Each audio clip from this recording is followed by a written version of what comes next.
Well, when you measure off of your reference points to make sure everything's nice and square, this ensures, it just makes it a lot easier down the road when you start putting stuff in there. If you start good and straight and square, your measurements are right, the rest of the project, you just kind of take that out of the equation.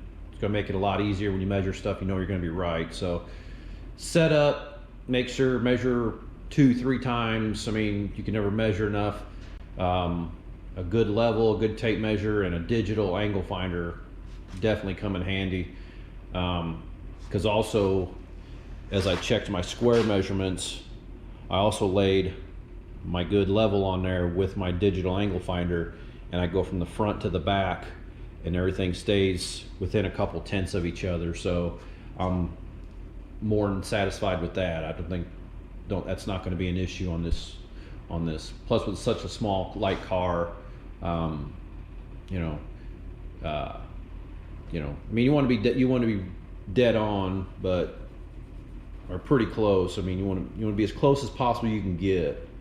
But so that being said, next step on this is basically I want to drill and weld in some threaded inserts for my front body mounts. That way, when I put this under the car, I can bolt it down, and like I said, my body and my frame will be one, and then I can make my measurements. That way it's not sliding around. We're not relying upon clamps or measurements or anything.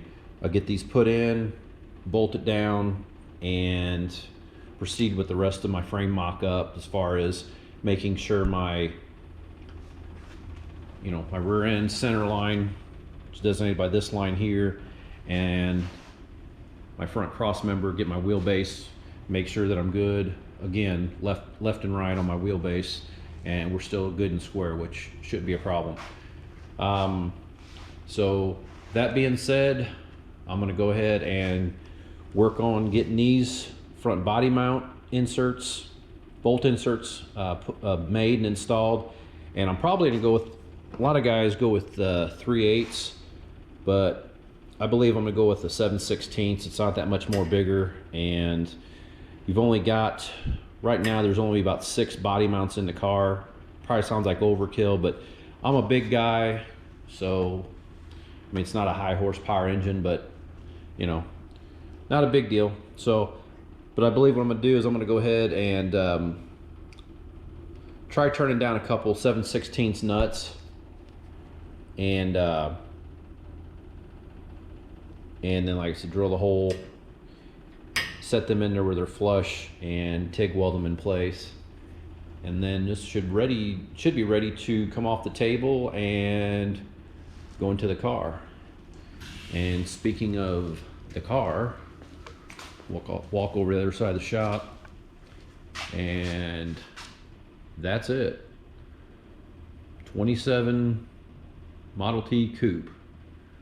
Like I said, this car has been in my family, I'm gonna have to say, at least 60-70 years. My dad and his 2 brothers owned it multiple times between them.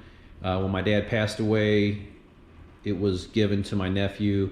So so I'm working on it for him. I'll get some enjoyment out of it. When I'm done with it, he's ready to take it over, then it's his. So just a 302. I mean, it doesn't look like much, but it did run. I actually dynoed this motor. It was about 300 horse with a big old carburetor. Just threw it on there and make sure it was all right, good oil pressure. It's been sitting in the shop. I think I've used it in a couple other vehicles for mock-up, but I'll probably go ahead and put it on the stand, go through it, just see, because it's been sitting a while.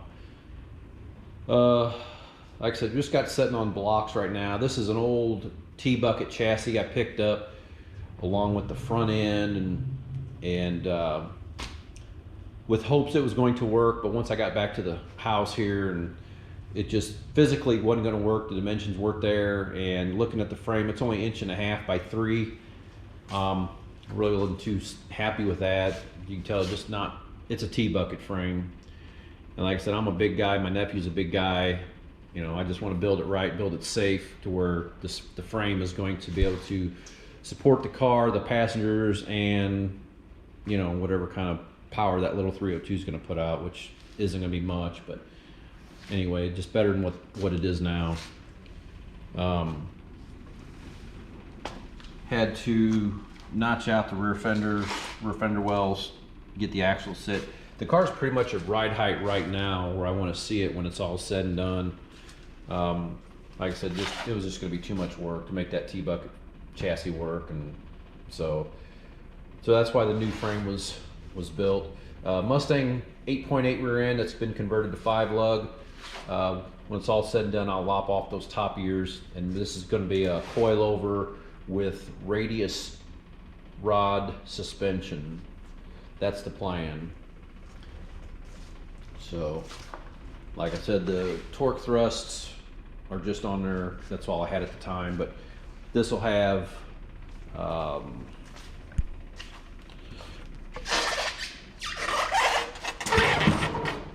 just going to have those white walls with chrome reverse rims or wheels, whatever you want to call it, when it's all said and done. If I can ever find a set that I want. If not, I'll probably just put some painted Steelies on it with spider caps and beauty rings.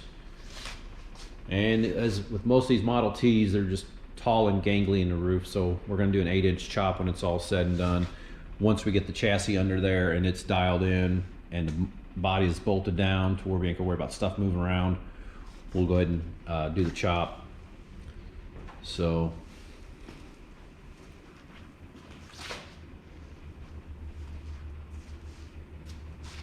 and the drilled front axle probably is not going to have enough drop to it, so I'll be probably having to pick up another axle setup and that. And then the light bars, somebody told me off an old Dodge or something, but I probably won't use it anyway.